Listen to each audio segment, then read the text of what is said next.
Tere tulemast, kallid vähid! Siin on teie märtsikuu ülevaade.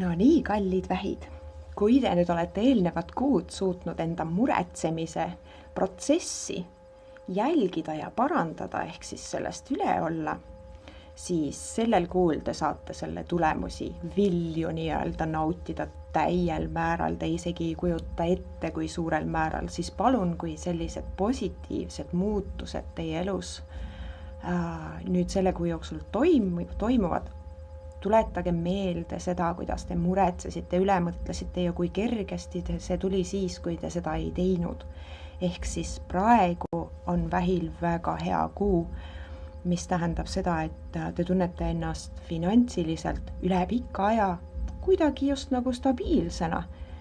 Seda ei olegi, seda tunnet. Reaalsuses on see olnud, aga tunnet ei ole teil olnud. See kuu on teil võimalik seda tunda.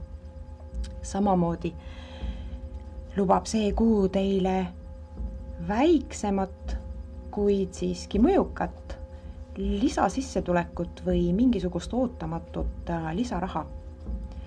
Ja palun, lubage endale lähedaste või heade sõprade seltsis sel kuul seda raha, mille otsas te istute tihti ja korjate, ütlete, et teil ei ole, kogu aeg on otsas, kogu aeg on vähe. Lubage endale seda kulutada, nii-öelda välja teha. Ehk siis nautige sõprade seltskonnas, te ei ole seda tükk aega teinud, sellepärast just nagu, et te hoiate oma finantse mingi muu asja jaoks, ehk siis väga müntide rikas kuu tuleb teil. See kuu, mis on just nagu kingituseks ja tõestuseks teile selle eest, et te hakkasite liigutama varem selles suunas, et ma enam ei muretse nii palju, ma enam ei mõtle nii üle, ma proovin.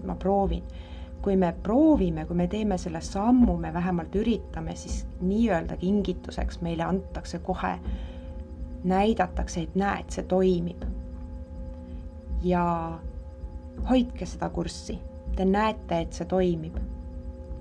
Mingi aja pärast tuleb mingisugune tagasilöök. See on proovilepanek, ehk siis proovikivi. Kas sa annad alla või mitte? Ehk siis ei tasu nina norgu lasta mõelda, see oligi ainult korraks. Ei, see proovikivi tuleb ületada meelekindlusega ja sealt edasi on tee lahti. Ja te näete, millised uksed teie ees hakkavad avanema ja millised võimalused. Ja seda kõike olete te ise endale keelanud senimaani.